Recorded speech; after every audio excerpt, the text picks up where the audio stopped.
আর আব্দুল্লাহ ইবনে যায়েদ কোথায়? নিজের ঘরের মধ্যে শোয়া। ওই ব্যক্তি এখান থেকে আসলেন, ঘন্টাটা আনার পরে তার সামনে দাঁড়াইলেন, বললেন, ও আব্দুল্লাহ ইবনে যায়েদ, তুমি মানুষকে নামাজের দিকে আহ্বান করবে। কোন দিকে? নামাজের দিকে আহ্বান করবে, ভালো কাজের দিকে আহ্বান করবে, কল্যাণের দিকে আহ্বান করবে।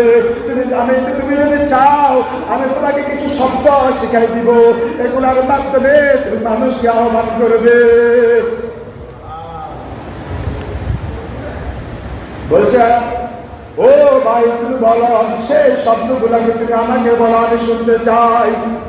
তখন তিনি বললেন, তুমি আমার সাথে বলো, আল্লাহু আকবার, আল্লাহু আকবার, আল্লাহু আকবার, আল্লাহু আকবার, আশহাদু আল্লা ইলাহা ইল্লাল্লাহ, আশহাদু আল্লা ইলাহা ইল্লাল্লাহ, আশহাদু আন্না মুহাম্মাদার রাসূলুল্লাহ, আশহাদু আন্না মুহাম্মাদার রাসূলুল্লাহ।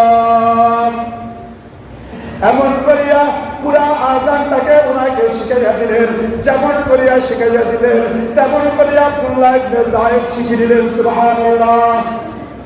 যেমন করে শিখাইছে তেমন করে কি করছে? শিখছে।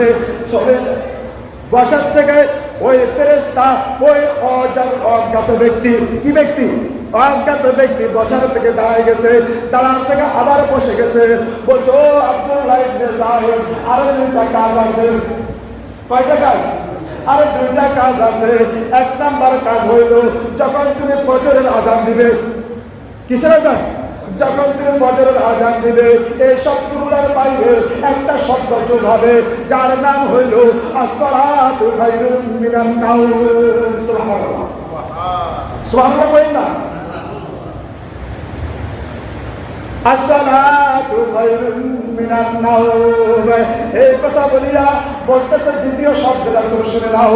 সেটা হইল, যখন তোমার নামাজের জন্য ইকামত হবে, নামাজের জন্য তুমি আযানের মাধ্যমে ডাকছ, কিন্তু জামাত করার জন্য তো ইকামত লাগবে। ইকামত করার জন্য আরেকটা শব্দ যোগ করতে হবে, যার নাম হইল কদ কামাতিস সালাহ। সুবহানাল্লাহ। অজ্ঞাত ব্যক্তি ইসলামের মনোনীত পছন্দ আছে আব্দুল্লাহ ইবনে যায়েদ। আব্দুল্লাহ ইবনে যায়েদ শিখে ওনার ঘুম ভেঙে গেলেন।